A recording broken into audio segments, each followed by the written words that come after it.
مختصر غونډې تلاوت تاسو مخکې کومه په دې لهجو کې حدیث مفهوم دی. تاسو د قرآن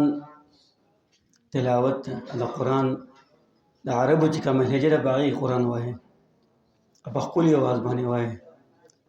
نو د عربو په لهجه کې په حاضر کې انشاءالله دوه دریو قاریانو په طرز باندې لومبي علي عبدالرحمن الحذیفي چې د مسجد نبوي امام دی د هغې په لهجه کې دا سلو غوندې او د هغې نه وروستو شیخ سعود الشریم د هغې په اواز کې بله غوندې تلاوت وکړم او د هغې نه په آخر کې عبدالرحمن السدیس چې د کعبي امام دی د هغې په اواز کې لږ لږ تلاوت انشاءالله. أعوذ بالله من الشيطان الرجيم بسم الله الرحمن الرحيم الحمد لله رب العالمين الرحمن الرحيم مالك يوم الدين إياك نعبد وإياك نستعين اهدنا الصراط المستقيم صراط الذين أنعمت عليهم غير المغضوب عليهم ولا الضالين.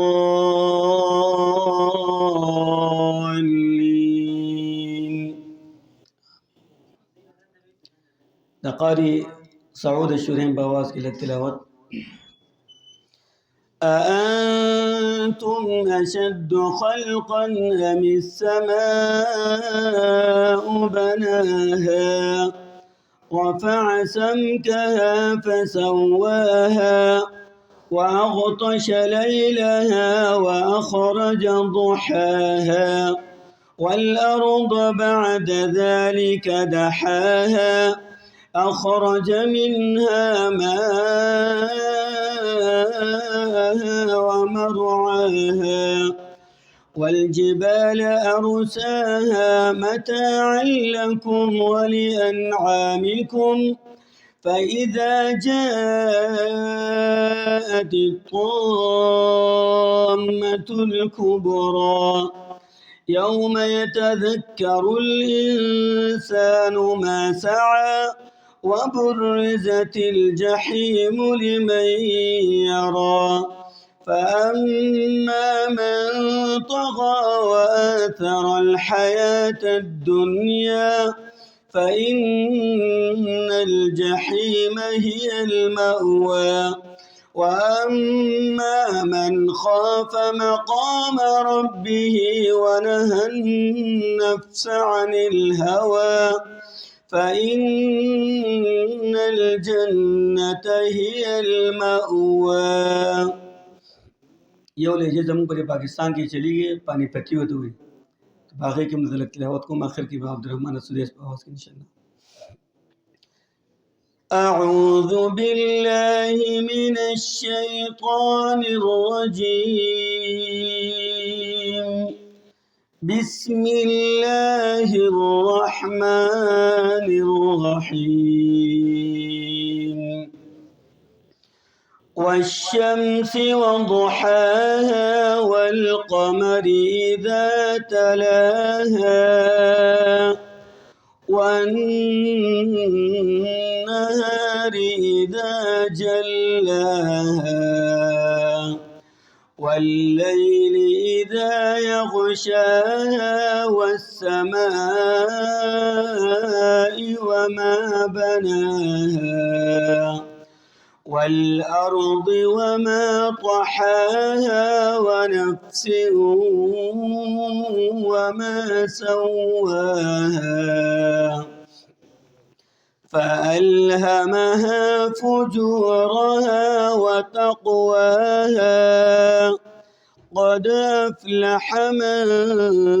زكاها وقد خاب من دساها كذبت ثمود بطغواها إذ انبعث أشقاها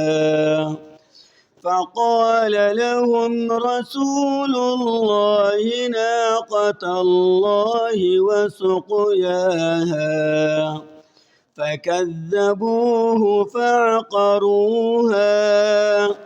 فدمدم عليهم ربهم بذنبهم فسواها ولا يخاف عقباها. او باخره کې د عبدالرحمن السدیس په طرز کې لګ بسم الله الرحمن الرحيم والتين والزيتون وطور سينين وهذا البلد الأمين لقد خلقنا الإنسان في أحسن تقويم ثم رددناه أسفل سافلين إلا الذين آمنوا وعملوا الصالحات فلهم أجر غير ممنون فما يكذبك بعد بالدين أليس الله بأحكم الحاكمين صدق الله العظيم.